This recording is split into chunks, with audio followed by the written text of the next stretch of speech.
जय भीम फ्रेंड्स, आज की इस वीडियो में हम एक्सप्लेन करने जा रहे हैं कि जो प्राचीन वैदिक आर्य लोग थे उनमें जो ऋषि थे वो जानवरों के साथ में भी सेक्स करते थे। बेस्टिलिटी थी उनके अंदर। तो हम एग्जांपल देंगे एक ऋषि का जिसने हिरनी के साथ में सेक्स किया था। तो इसके लिए हम चलते हैं बाबा साहब अम्बेडकर की बुक रिडल्स इन हिंदुइज्म के अंदर, पार्ट 3 पॉलिटिकल, और उसके अंदर riddle number 23 Kaliyuga, why have the Brahmins made it unending. तो आ गए हम रिडल नंबर 23 के अंदर। अब हम चलते हैं उस पर्टिकुलर पैरा के अंदर जहां पर बाबा साहब ने इस चीज को एक्सप्लेन किया है। तो फ्रेंड्स, आ गए हम उस पैरा में जहां पर बाबा साहब ने इस चीज को एक्सप्लेन किया है। बाबा साहब कहते हैं कि let us examine the morality of the Rishis. What do we find? The first thing we find is the prevalence of bestiality among the rishis.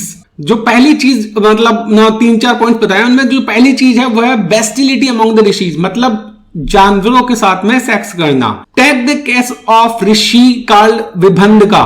तो उन्होंने ऋषि विभंदका का एग्जांपल लिया है कि इन अध्याय 100 of Vana Parva of Mahabharata it is stated that he cohabited with female deer, है ना। तो जो ये ऋषि था विभंदका नाम का, उसने हिरनी फीमेल डियर के साथ में कोहिबिट यानी इंटरकोर्स यानी सेक्सुअल इंटरकोर्स किया था। And that female deer bore a son to him who subsequently became known as rishi Shringa. और उस हिरनी से उस ऋषि के एक बेटा भी पैदा हुआ था जो था ऋषि श्रृंग, जिसका नाम रखा गया था ऋषि श्रृंग। अब नेक्स्ट एग्जांपल लेते हैं। इन अध्याय 1 as well as in 118 of the Adi Parva of Mahabharata there is a narration of how Pandu the father of the Pandavas. तो महाभारत के अंदर जो पांडु है, जो कि पांडवों के पिता हैं, उनको मतलब कर्स मतलब श्राप दिया गया था दाम नाम के ऋषि के द्वारा।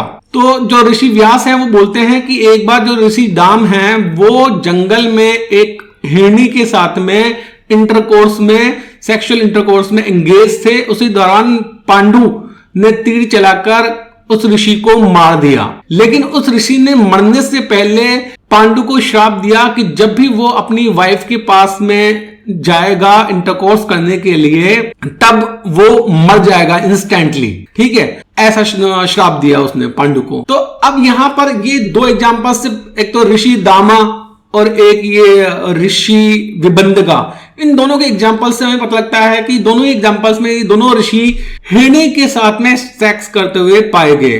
ठीक है, हालांकि जो ऋषि व्यास है वो इस चीज को छुपाने के लिए ऐसा कहते हैं कि जो ऋषि और उसकी वाइफ है वो क्या है, हिरण की फॉर्म ले लेते थे फॉर फन एंड फ्रॉलिक।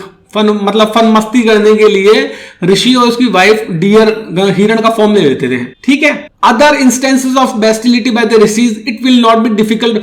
बाबा साहब कहते हैं कि अगर हम और ancient religious Indian literature, Vedic literature को सर्च करते हैं तो हमें और भी ऐसे एग्जांपल मिल जाएंगे ऋषियों के बारे में जहां पर ऋषि जानवरों के साथ में सेक्स करते पाए गए हैं। तो बेस्टिलिटी काफी जबरदस्त थी ऋषियों के अंदर। तो ये बाबा साहब का पॉइंट ऑफ व्यू है। यहां पर मैं हल्का सा अपना खुद का एक पॉइंट ऑफ व्यू ये देना चाहूंगा कि जो ऋषि होते थे वो ज्यादातर जंगलों में रहते थे। ठीक है, वहीं पर वो अपना आश्रम बना के रहते थे। तो ऑब्वियसली जंगलों में महिलाओं का मिलना नॉर्मल नहीं है, महिलाएं नहीं होती है जब तक कोई स्पेशल केस ना हो।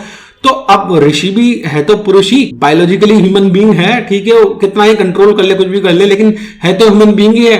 तो वो जो अर्ज है, ठीक है, फिजियोलॉजिकल नीड है सेक्स की, वो ऑब्वियसली उनका अंदर भी रहती थी। तो जिसके अंदर वो बढ़ जाती थी तो उनको कोई मिलता नहीं था जंगल के अंदर, तो फिर ये पशु जानवर ये मिलते थे तो वो इन्हीं को यूज कर लेते थे। तो ये मेरा पर्सनल पॉइंट ऑफ व्यू, जो मुझे लगता है शायद लॉजिकली ये रीजन रहा होगा कि क्योंकि स्पेशल ऋषिज ही क्यों, ऋषिज को ही क्यों बोला बाबा साहब ने? ब्राह्मणों के लिए बोलते हैं, कोई राजा और वैदिक आर्यों के लिए स्पेशल बोलते हैं, लेकिन ओनली ऋषियों के लिए बोला। तो ऋषियों के साथ ही स्पेशल चीज थी, वो जंगलों में रहते थे। तो शायद ये कारण रहा है उनका बेस्टिलिटी में रहने का। तो फ्रेंड्स, आई होप कि जो पॉइंट आपको समझाना चाह रहे हैं वो समझ में आ गया होगा। Thanks for watching the video. जय भीम।